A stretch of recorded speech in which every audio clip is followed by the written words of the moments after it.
Hello, everyone. Welcome to the last session that we are hosting as a part of Protium Celebrates Pride. Today we have with us Jiiva Anirudh. He is 24 years old and hails from Bengaluru.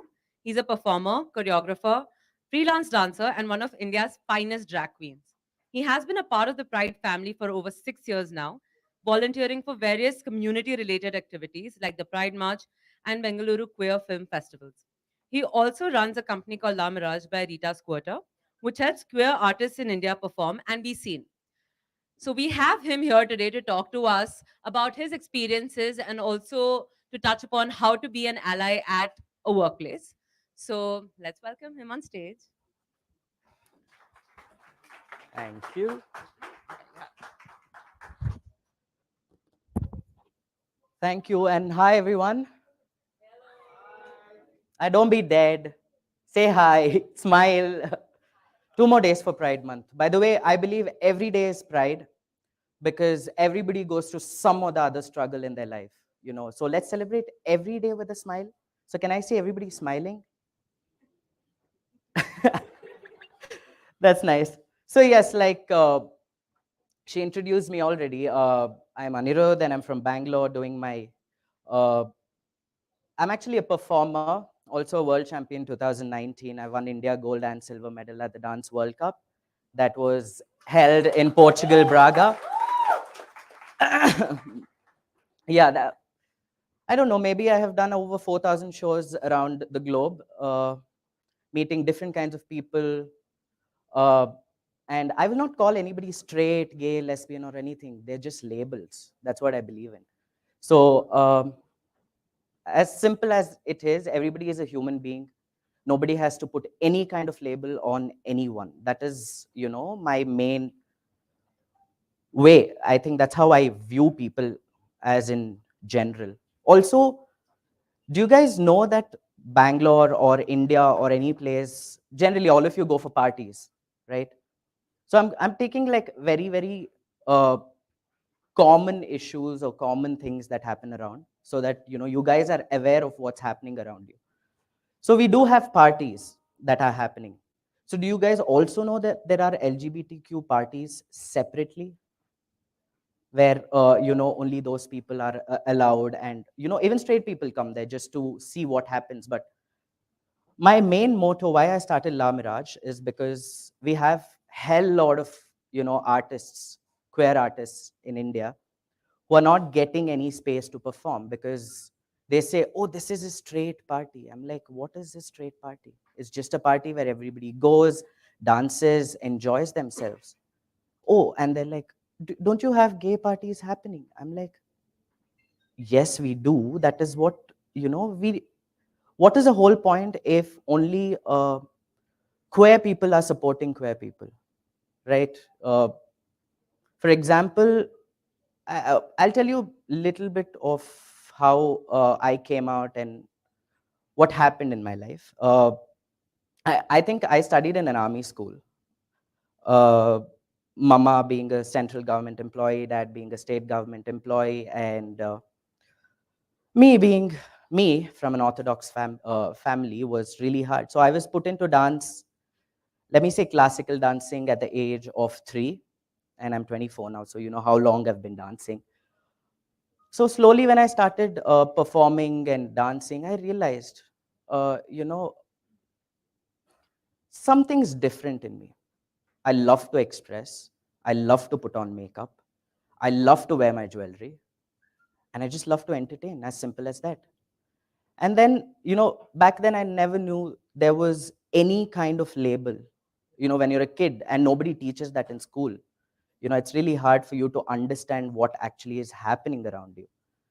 So the first time, I think this was in 8th grade. And you know how army schools are, starts early in the morning, whereas you have to get up I used to get up at 4:30 in the morning and my van used to come at 5:30 and school starts at 6:50 sharp. So before that, we used to have our assembly and everything. And army school, being an army school, having army brats around and also army people around, running in super short shorts, without shirt. I was like, wow, I think I should become like them. Then I was like, do I have to become like them, or do I like them? So that's how, I started asking questions. And then I was like, okay, maybe I like them. Maybe this is normal. Maybe this is not normal. I have no idea.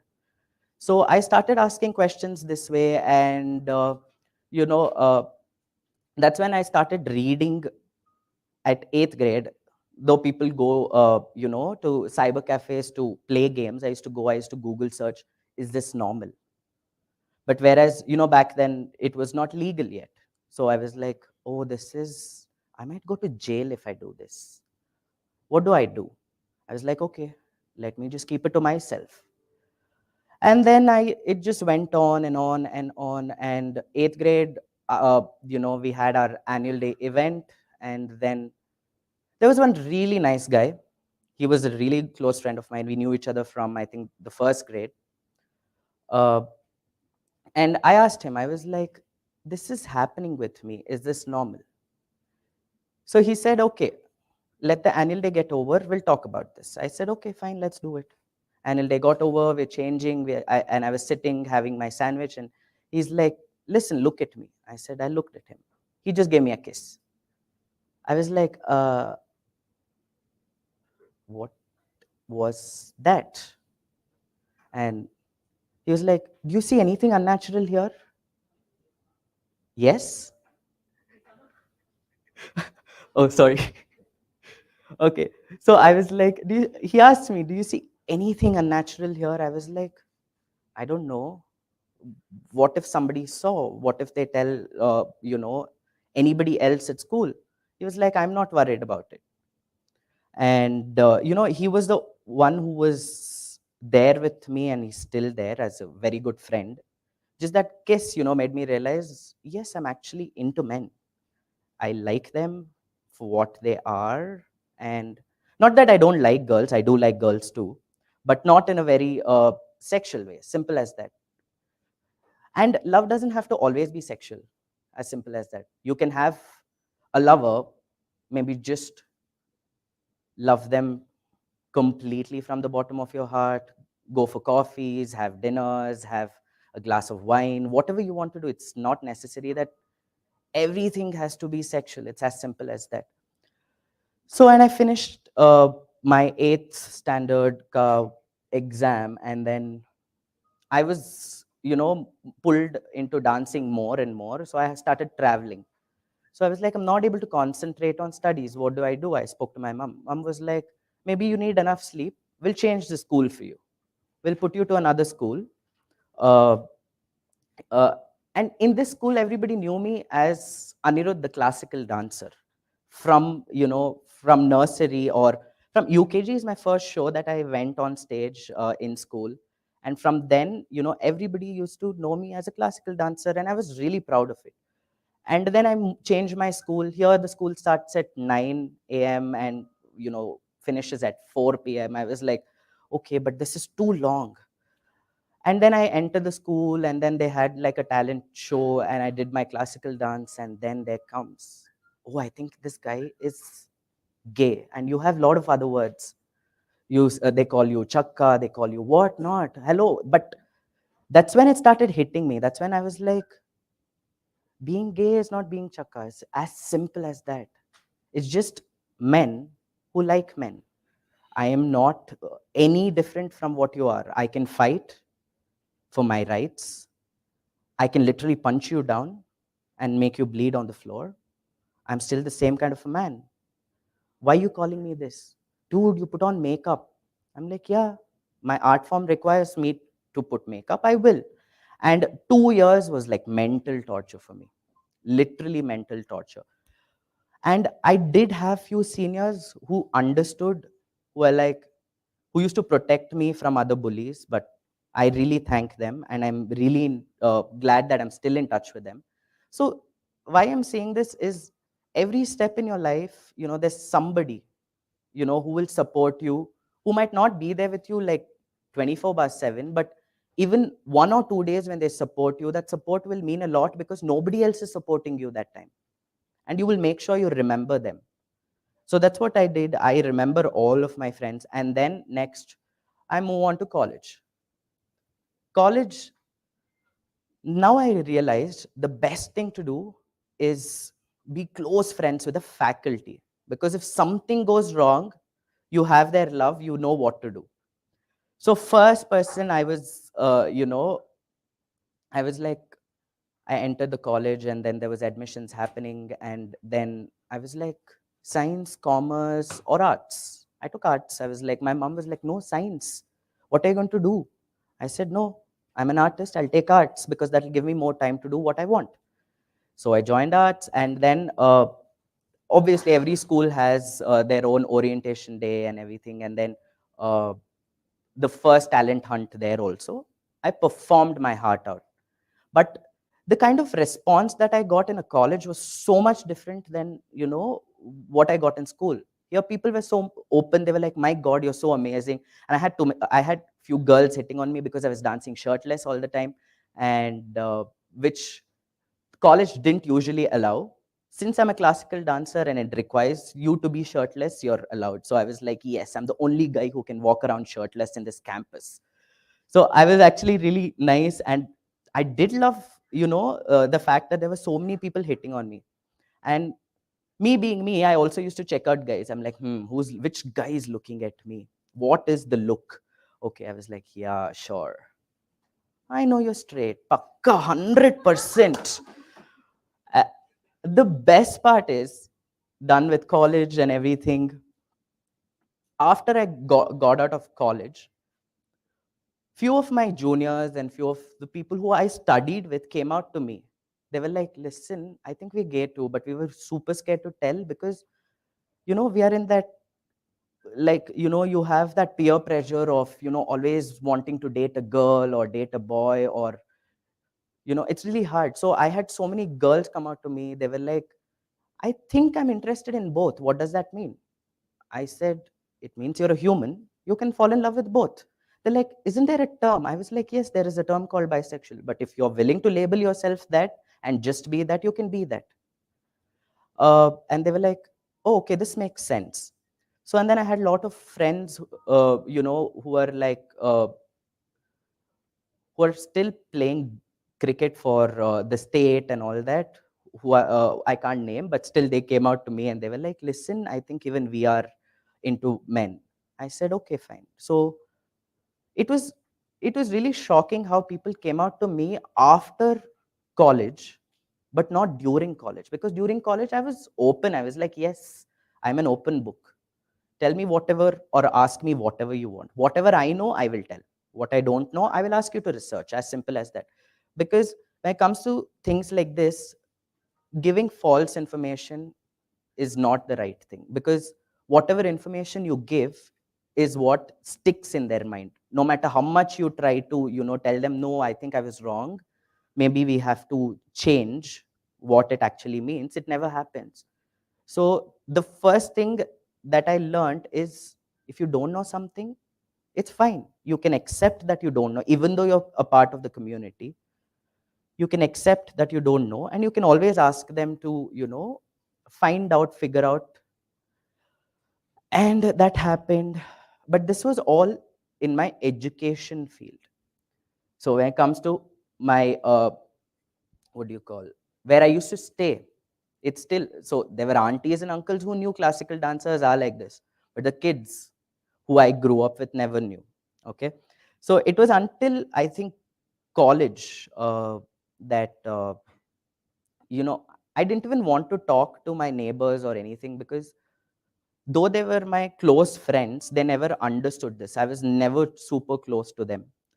So I think in 2016 is when I did my first drag show. After looking at one of my friend, I saw him perform, transform into this amazing, beautiful girl on stage. I was like, if that person can do that, a person who doesn't know how to dance can actually, you know, uh, build up that guts and go do it on stage as a different gender altogether, why can't I try it?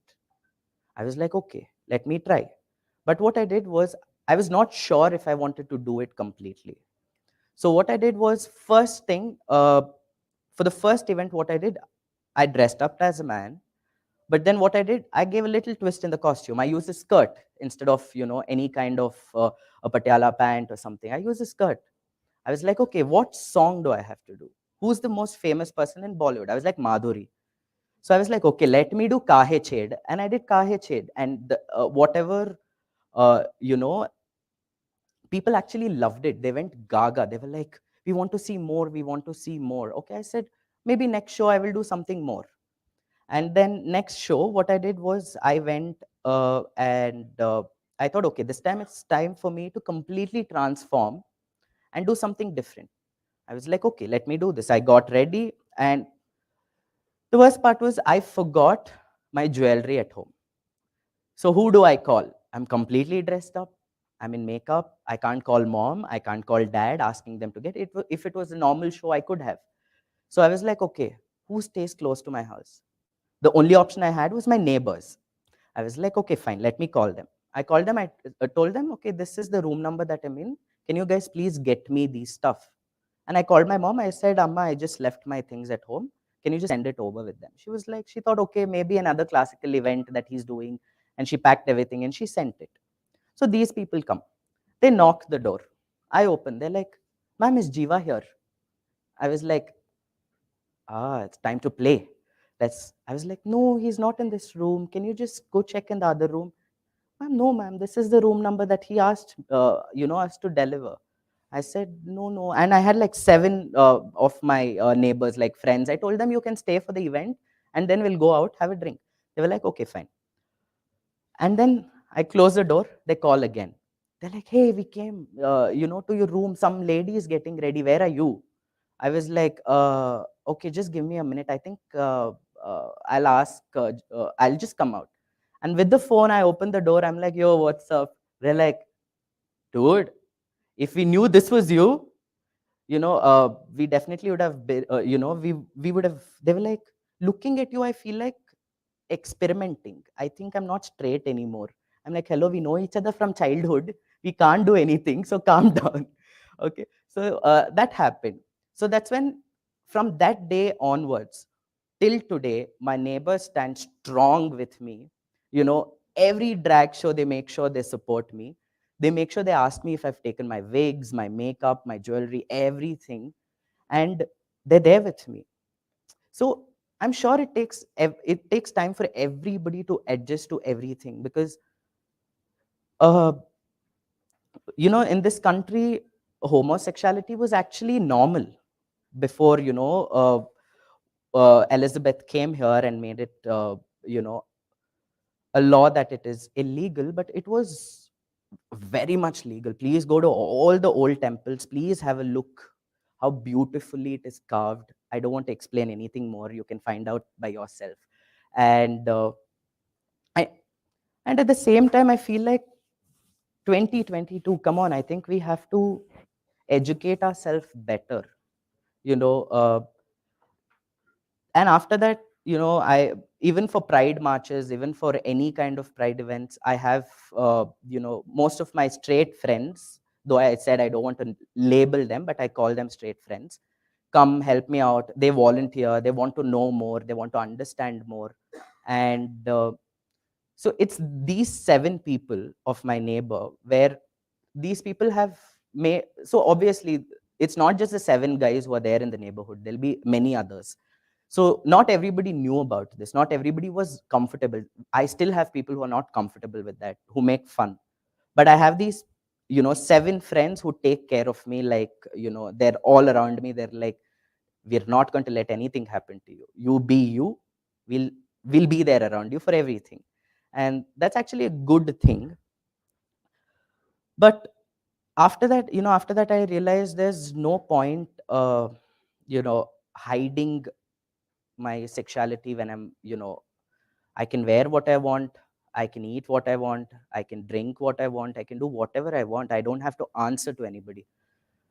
But in India, obviously, it's like your parents make you study for a long time so that you get into a good job. But thankfully, my parents didn't do that. They were like, do whatever you want. So from the age of 16 is when I started earning for myself. Very well, I can say, touch wood. But that's when I started, to realize when you're earning your own money, you don't have to, answer to anybody else or, worry about what they're thinking because they're not paying your bills. I wouldn't call this arrogant, but I thought that was the same impression that I had on my parents too. I was like, but they have always given me the freedom. They have not questioned me or asked me anything. But, you know, th- no matter what, there is like a limit for everything. So you be in your limit, they be in the limit, nobody is hurt. It's as simple as that. There's definitely fights happen here and there, but fights are something that makes you closer. But till today, one thing I want to tell you, my parents don't know I'm gay because I never felt like they should. See, one more thing about this is you really don't have to come out. You really don't have to tell them. But my mom, you know how moms are. No matter what happens to you, even if your tummy is paining and you're outside, they will give a call somehow. I don't know what telepathic connection. They'll be like, "Hey, are you feeling fine?" That happens. So, mama, so many times she's like, "Hey, are you into men?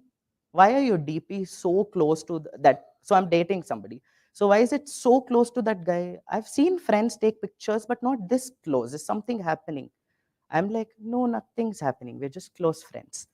But obviously, I have pride flags, I have stickers all around my wall, and I have hell lot of, heels. I can say, I say wigs, jewelry, everything. Also, she's never felt that all those belong to me because I'm also a freelance designer. I design clothes. So the best thing I can say is these are all prototypes for the next whatever I want to do, as simple as that. But my cousins know about it because they can understand. Only because of my father is why I have not come out to my mom or anybody elder in the family. But my generation or little older to me, everybody knows. So that's another thing. You really don't have to come out until and unless you feel like you have to. That is another thing. So let's. I don't know. It depends on each and every individual as to how they want people to see or support or you know for example, I don't see the need of me coming out to each and every person telling, hey, I'm gay, hey, I'm gay, hey, I'm gay. No, I don't have to. It's as simple as that. You have to know me for who I am, what I do. Okay, I'm a sweet person. I love helping people, and that's all. That is all you need to know about a person. You don't have to know, okay, where are you from, which part, okay, are you gay, are you lesbian, are you bisexual, are you trans? No, you don't have to know anything. Nothing's going to change. If you like a person, you like them irrespective of where they come from, what they are. So let's come to today's topic, how to be an ally. Very, very, very. See, this is also a tag, okay? Ally is also a tag, I'm telling you right now. Like how we have LGBTQ. Now it is IA plus. So it was really hard to, keep on adding letters after it. So we did QIA plus. Add whatever you want. Call yourself whatever you want. But still, for example, I think today morning I had a message on Instagram on my Rita Squirter page asking me, how do you feel to be a part of this community? I was like, what kind of a question is that? I know it is LGBTQIA plus community. Like, we have a lot of communities for a lot of things. But who handles it? Humans. So I'm in a society, I'm not in a community. I asked him, how do you feel being in a straight community? He was like, that's normal. I said, this is also normal. So you don't have to ask me. And after that, I got blocked, which I don't really care. I don't need that kind of, what do you call, vibe running around me. I want happy people, people smiling like how you guys are smiling, and some of you are just frowning, or some of you are just looking down. But yeah, see, smile, laughs, you know, gives a good vibe. No matter how hard your work is, just smile. It makes another person's day. For example, that message really bummed me today. And I was like, I was booking my cab to come here, and I saw people smiling on the road, just walking, two people holding hands, walking and smiling at each other. I was like, that's a better vibe. Let me catch that. So that's how life should go on. Whatever gives you happiness, just go ahead and do it. Nobody gives a damn. If they do, you don't give a damn. Simple. So let's come back to today's topic. I was talking to you that ally is a label. It's not just a label, it's a responsibility. Okay. And when I say responsibility, it's not too much of a responsibility. You can't say, okay, I'm an ally, support one person today, and from tomorrow you're like, I was an ally, I supported that person. No, that's not how it works. Once you extend your arm, there'll be a lot of people who will hold on to your hand, believing and trusting in you that you will be there for them no matter what. And it's very important that you do that. And only if you're ready to do that, you call yourself an ally.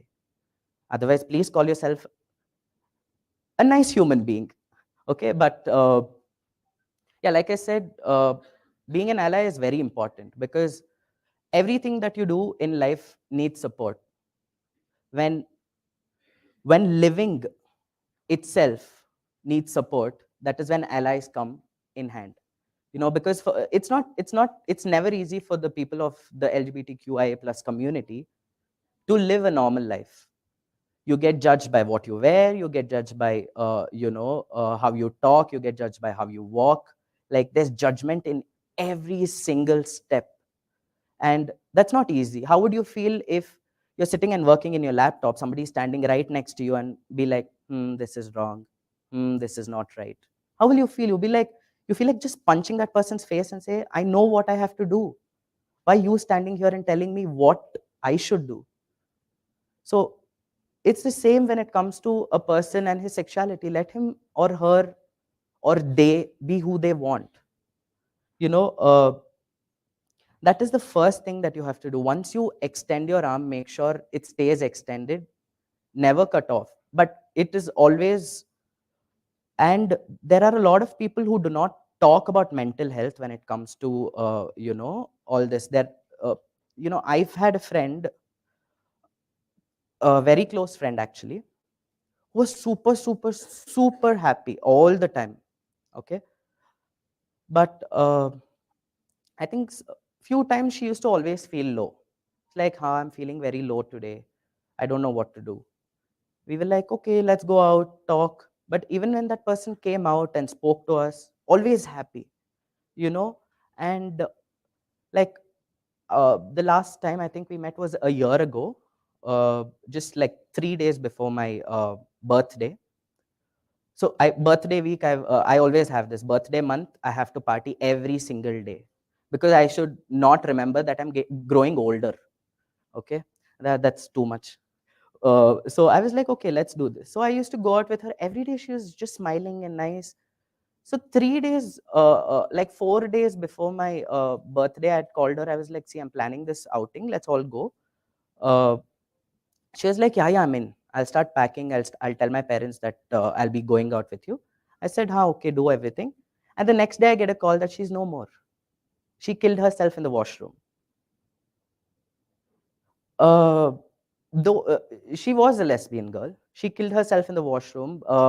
She strangled herself to a shower. I was like, this is not the birthday gift that I was expecting from her. So no matter how happy somebody is from the outside, you never know what they're going on inside. So if why I tag this along is not just when you're friends, you can always ask questions, you can always probe them, you can always be like, hey, what's happening? Sometimes they will not tell, but the more you ask, the more they get irritated and tell you what the actual issue is. That's what I realized, because I knew she was never that happy. Okay. She was always sulking in one corner or being like, hey, this is not working, that is not working. But never really spoke, because she always, that's what she used to tell. I have so many people around me, I have so many friends, but I still feel like I don't have anybody to talk to. That's a feeling that I'm sure most of us have at one point of time. That's when, we have to talk, because taking this kind of, decision is not going to change anything. You're just going to hurt the person who extended their arm to help you. And this is not this has happened to a lot of people in the community, because not many people are strong enough to take any kind of judgment. So one more thing that I want to say is, don't do that, don't judge. If you feel like judging, please, mind mein judge kar lo yaar, but in the face, please keep a smile, it's fine. So there are few pointers that I have, because when I start talking, I tend to forget what I have to talk about. So the first thing is, be open to learn and educate yourself. So first thing that you have to do is sit and listen to people, of who they are, what they're going through. And learning never has any age. You can learn. For example, why I say learning doesn't have an age is, I have a student who's 80-year-old, who started learning dance now. He was like, he has a little bit of vertigo issues and everything, but he's like, I always used to love this art form, but I never got the time to do it. Now I have the time, can I come and learn? 80-year-old person willing to learn. So I'm sure all of us are like young, I can say, but this is not physical activity. This is just a little mental activity that you'll have to do. Learn, find out what's happening around, what laws are being passed. It's just, you know sometime you'll never know. Somebody super close to you can come out to you and say, I am from this community. That time you should not be all shocked, and you can't go sit in front of the phone or a laptop that time and be like, okay, these things are happening. Just because you're their friend doesn't mean learn only for them. Learn to educate yourself. That's the most important thing. And second thing that I would say is, check your privilege. Uh, Not all of us come from a super rich family where you don't have to work a day, or at least where your parents take care of your basic needs. All of us come from different backgrounds. Okay, so especially when people from this, there are really rich people in the community too. Okay, at the same time, there are really poor people who don't have place to stay. They text people, they're like, I don't know where to stay, can you please help us? you know there are people that way also. There are extreme ends. So please check your privileges before you judge them. Okay, for example, we all have, you know we're earning at least enough to take care of our food, our shelter, our loved ones.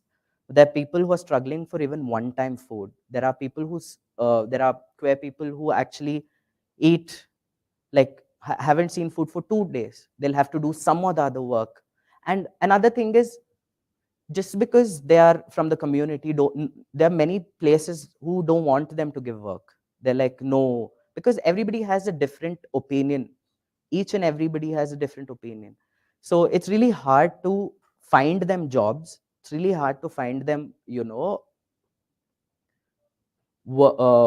a place to live. And the simplest thing that you can do is at least give them emotional support and mental support. Motivate them, because these kind of people are who, you know are really prone to, I would say, serious mental illness. And we can be a part of the community to help them. you know at least, whatever you do, will come back to you in some or the other way. When you are least expecting it, it will come back to you. That's what I believe in. Give whatever you have, okay, and don't expect anything. Second thing that I follow in my life is never expect. The minute you start expecting is when everything falls apart. You do your job and just sit quiet, and everything will follow. Because that is out of my experience. Wherever I am today is because I followed that. And I'm really happy I followed that. Actually, this was, I think, one of my ex's quote. He was like, give so much, but you don't give anything. I was like, expecting. Oh, so you were expecting. So, like how Sadhguru says, you get into a relationship for two reasons. One is to either extract something from somebody or to give what you have. But actually, I feel that is not true. Sometimes I think 90% is true, but that 10% can also slowly start changing. And and it's never 50-50 in a relationship. Never. It is 100 and 100. You give your 100, the other person should give their 100. If you're giving your 100 and worried that the other person is giving 10%, I think you're just crazy. Just let it be. Okay?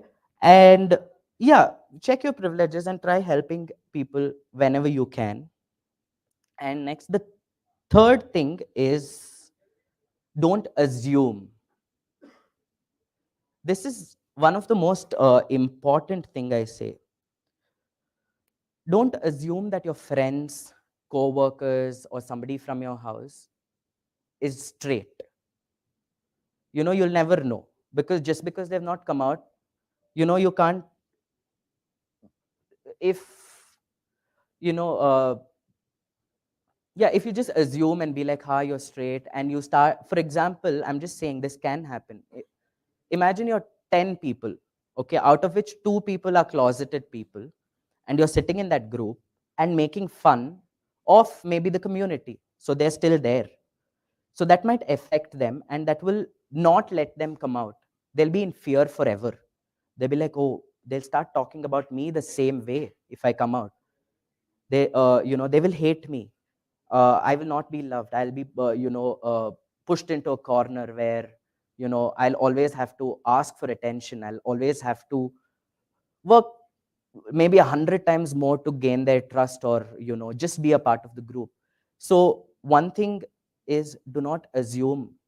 Let it be. First of all, judging people, assuming, is something that is not a good thing, according to me, because from here, what I can see is what I can see. But from there, what you can see, so there are so many people. All of you see and listen and think in a different way. Okay? We might have the same problem, but it is never the same. I might be facing it and going through it in a different, way altogether. And your way of thinking and your way of going through the problem is completely different. It might be the same issue, but each and every person. So, for example, somebody tells, "Hey, I know how you're going through." I'm like, "How? How do you know what I'm going through?" You might know my situation, but what I'm going through here and what I'm going through here, only I know. So do not say that. So the same way, do not assume and say, "Hi, bro, you're straight. What's up? Let's go have a drink." Yeah, sure. But what if that person that you're talking to is closeted and is gay or lesbian or whatever? That person might be offended. That person might think, okay, I don't think this is the right atmosphere for me to come out in. So your assumptions make the atmosphere toxic. Okay, so never assume. And next,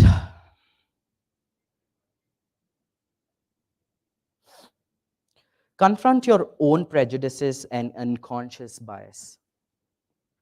So before you say anything, before it's not just I focus this on the community, but in general also you should always do this, because once you say something, you can never take it back. No matter what you do, once somebody has heard what you've said and has reached that person's heart and mind, you can never change it. No matter how good you're trying to be after that, it will not help. Because what you say right now is what will be remembered. So before you say anything, please make sure you think twice. It can be with your normal peers, or it can be with people from the community, or anybody. So that is also one thing, because there's another very nice. I met a really nice person in the Pride, community. This person was married for 16 years. This person was married for 16 years and has two daughters.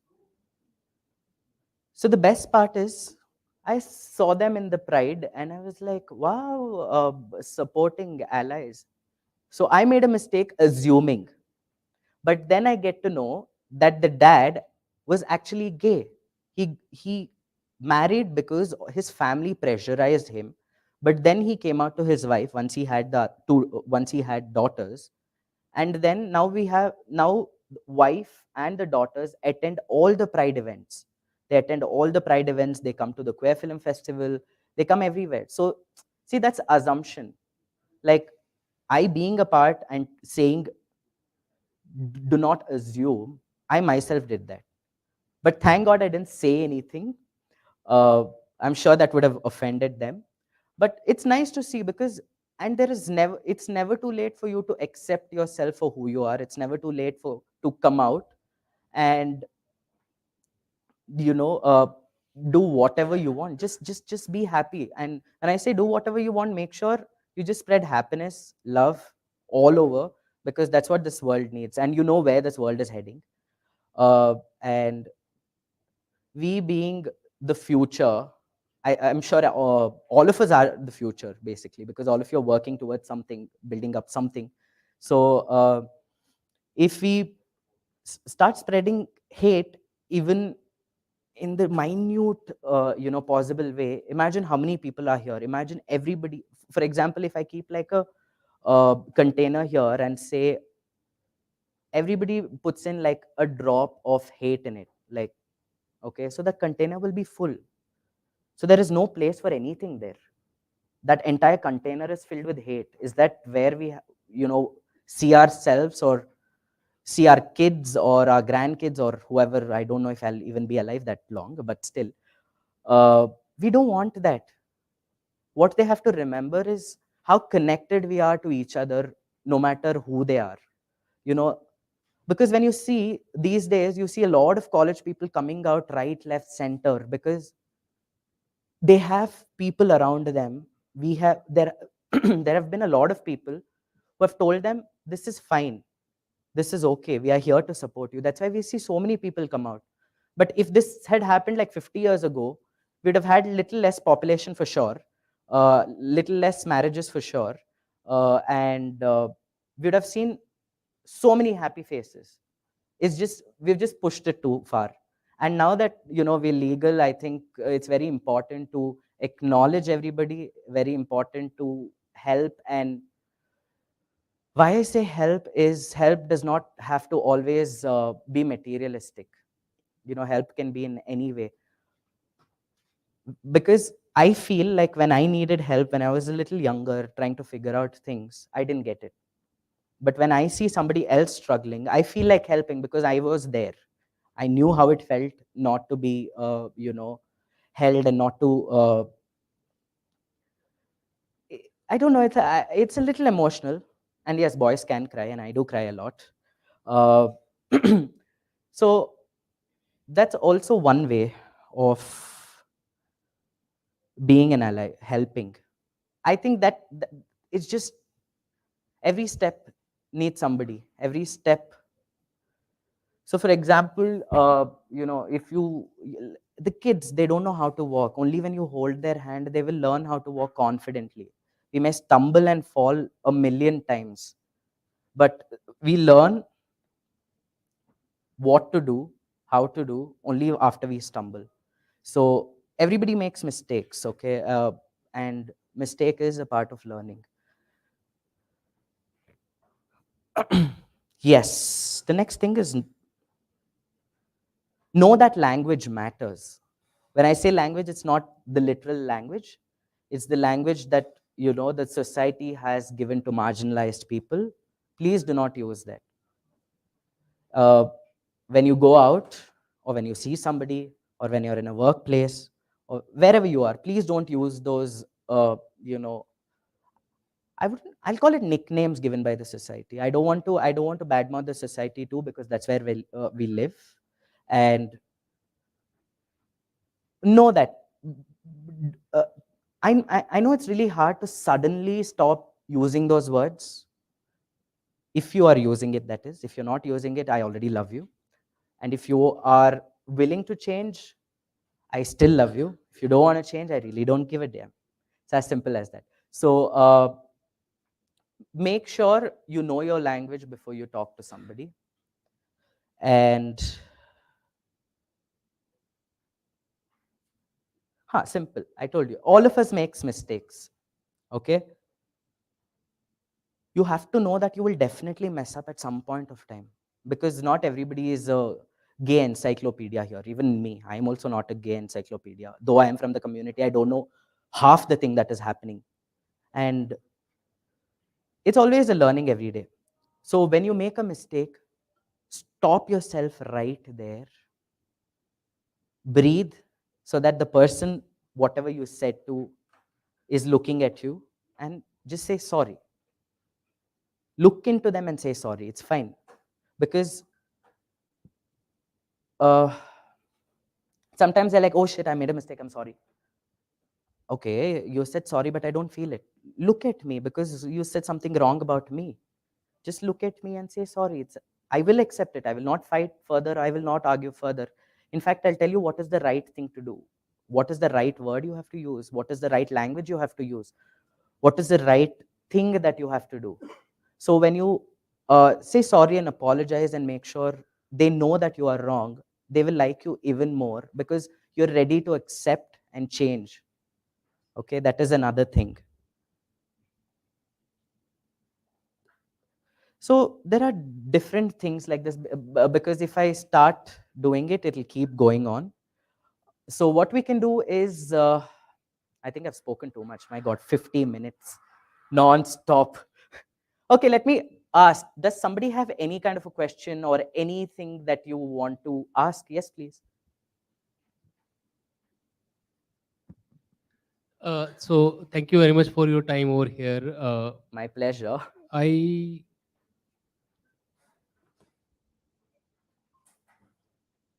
so I shall start with a sorry by looking at you. I always have this question about. So you talked about a lot of things for being an ally, and I completely agree that we all are human beings and we should not tag each other, right? And that's not the right thing to do, also, right? But what we are trying to do over here is we are trying to change. I don't know, 1 billion people Mm-hmm. around us. Not a very easy task. If I try to change even half of the population over here, I can't do, right? So don't you think uh, both? I mean, I would not say any community over here. Don't you think as Indians we should be working more towards building emotional intelligence into the people, right? So that they can deal with all of this much more strong manner in a strong manner rather than we trying to change all of those 1 billion people who do not, half of them even do not know what is LGBTQ all about, right? Because that way the problem can be solved once for all rather than like uh, uh, affecting a number of people. Because say take an example, somebody could be outspoken because their culture says they have to be outspoken, right? uh, Somewhere there could be people who will speak with a lot of respect because their culture, like if you go to Lucknow, everybody will speak in a different manner. If you go to Haryana, the way people speak over there is that that comment, those are built into their culture, that brings happiness over there. Nobody will speak straight. So if you ask a Haryanvi people to change, right, not possible, right? While if you ask a Lucknowi people to speak without respect, not possible for them. So what do you think about it? So my first thing is, why do you want to change others? Yeah, you don't have to change others, but be the change. Looking at you, people will be motivated to change themselves. It's as simple as that. We don't have to worry about 100 people. Okay. Like they say, one rotten fruit can spoil the entire basket of fruit. The same way, one, ripe fruit in, a raw mango pile can convert all of them, and all of them can ripen at the same time. So think that way. So that's where I'm saying, right? So instead of we changing anybody, we think in the ripen fruit way that we have to definitely bring the awareness. That is for sure. But then, is there any emotional intelligence program which should be built so that people don't really care about it, right? Like you don't care, right? You might have gone through a lot of stigma, but you don't care anymore, right? That's much more better solution rather than It's not that I don't care. I do care. I do care every second of my life. Okay. I do. I do want to know what people are talking about me. I want to know what they are saying. When it comes to emotional intelligence that you're trying to talk about, is every workplace or every school or every college needs to have some kind of a session once in a while, from the people of the community. It does not have to be always, that person sitting there talking. It can also be fun activities where you get to interact with them, where you get to do, maybe just play games. During while you're playing those games, there are a lot of things that you learn unconsciously. Okay, so very important for any kind of an organization to have, you know this kind of sessions, what you guys did. Like I said, every day is pride. It's not just this month. Remember that. So every day is a struggle for everybody from the community. So all I request you to do is bear with us, support us, and help us if you can in any way. Because that, for all you know, when you are mentally or emotionally down, this person that you helped will be the only person who will come openly and talk to you about what's happening and help you. Because no other heterosexual person will want to put their so-called masculine. See, I don't even get that word because God, it's just all tags given by the society. So yeah, that's as simple as that. Any more questions? Hey, This is come on. something we asked even June and Prashant when they were here. So when 3 years ago, when 377 was decriminalized, where were you? What were you doing? How did you feel? If you're comfortable sharing. Where was I? Yeah, because see, as an individual, I never felt the threat. As an individual, I never felt like, because I was surrounded by such lovely people who are ready to learn, who are ready to accept me as the way I am. I never felt the threat, or I never felt like, what will happen if this, 377 is not legalized? What will I do? That never happened to me, because I was able to put in at least some gyan to people around me so that they can support me and be there with me when it's mostly required. So definitely after hearing about it, we all partied like crazy, but actually it never, but yes, people have lost lives for it. People have worked really hard for it. I salute to them. It's because of them we are here today. That's not just for the community, that's for even the nation. People have lost lives for us to be free. So this kind of freedom happened a little later, but it happened. That is what is important. So obviously all of us felt happy. I will talk, because I don't know if my gay friends called me or no, but my straight friends were like, hey, you saw the news. I was like, what happened? You're now legal. I'm like, huh? I am born in this country. I have a passport. I'm legal. I mean, you loving a boy is legal. I'm like, huh. Now, next step we're actually, doing is there is a petition filed for even same-sex legal marriage, which we are working for.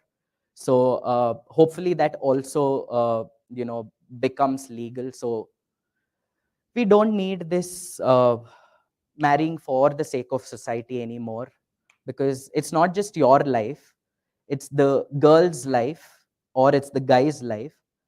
that you are also compromising. So when somebody says they need time for marriage, give them time, because you never know what is in their mind. It can also be that they want to do better. It can also be this, it can be anything. So that is one thing. Any more questions? Why all so serious? Any other questions? Hey, I heard that you guys asked a lot of questions previously, but my session, nobody asked questions.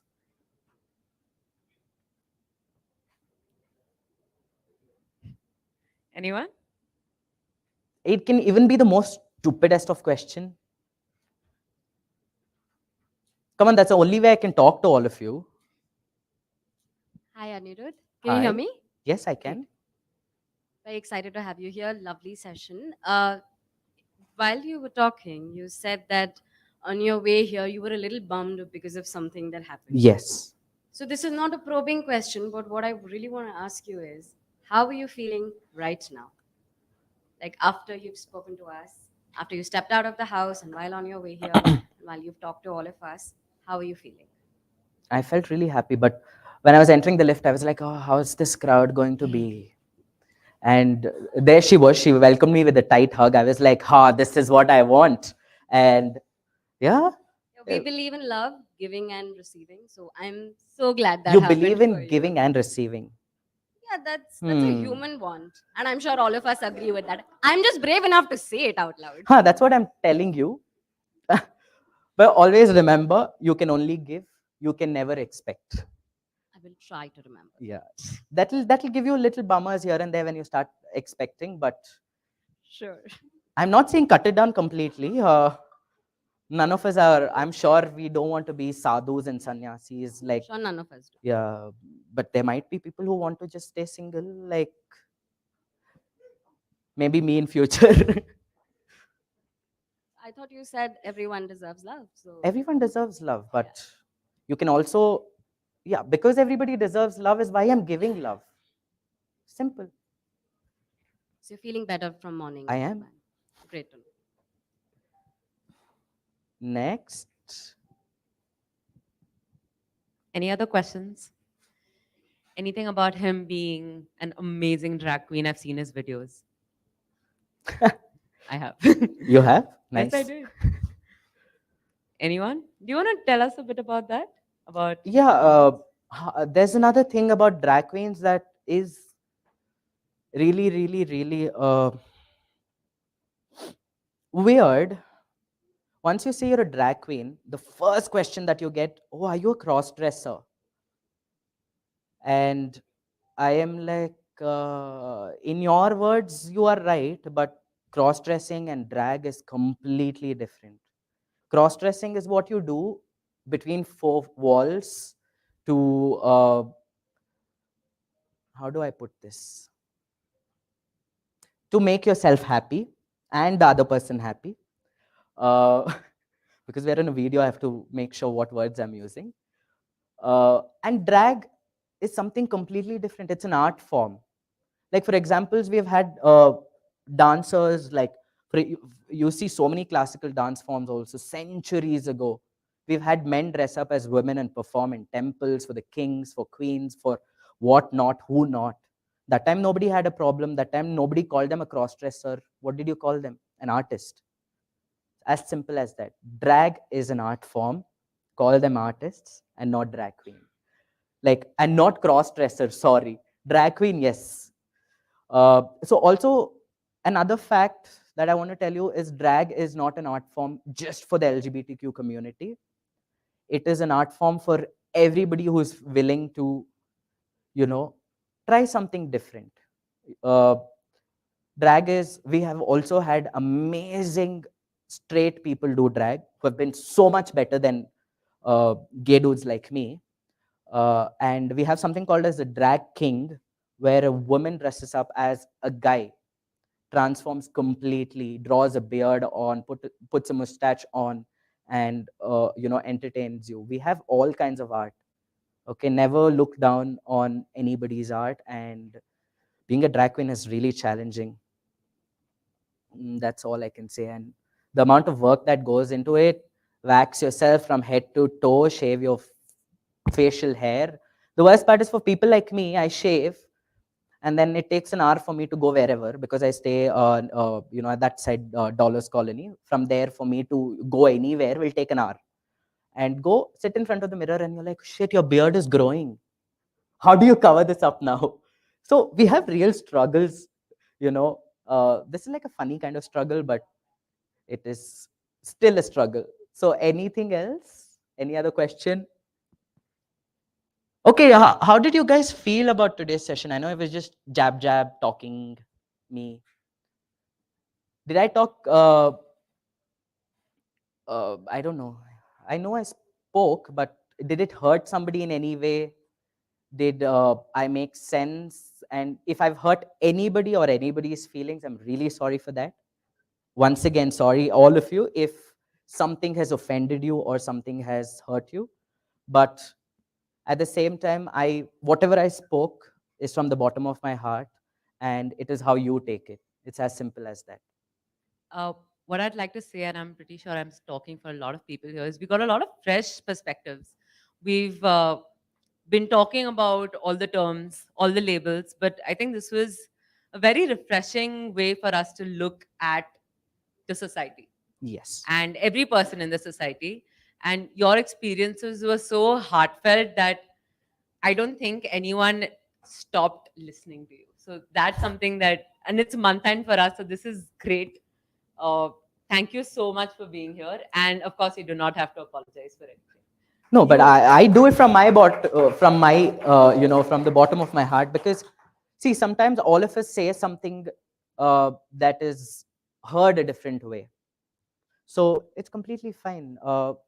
It's okay to say sorry. That's also a kind of thank you. So thank you for listening to me. And if you have any questions, you can also reach out to me personally on my Instagram handle, which I made public right now.